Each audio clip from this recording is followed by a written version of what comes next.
Imaginez que je vous demande d'aborder une personne dans la rue afin de lui proposer de boire un verre. Comment vous sentez-vous à cette idée? C'est exactement ce que ressentent de nombreux vendeurs face à la prospection. Ils redoutent le rejet car, qu'il soit explicite ou implicite, il est désagréable. La prospection, qu'elle soit par téléphone ou sur le terrain, est souvent perçue comme un exercice difficile, voire redoutable. Et beaucoup de vendeurs, pourtant talentueux, rechignent à s'y aventurer car ils la craignent et en ont peur. Elle provoque en eux des émotions inconfortables et parfois douloureuses. En cas de rejet, on se sent dévalorisé, moins respecté et cela peut même affecter notre confiance en soi.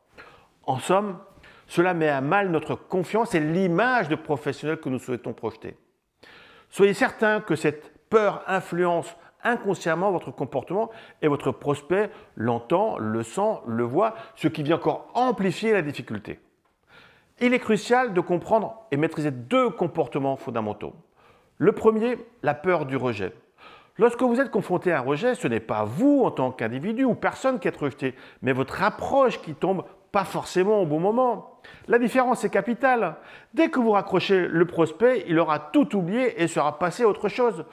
Vous n'avez donc aucune raison de prendre cela comme un rejet personnel. Autre élément important, la conviction. Imaginez que votre direction vous demande d'appeler des prospects afin de les inviter à une finale de Coupe du Monde, tout frais payé. Dans quelle prédisposition êtes-vous avant l'appel?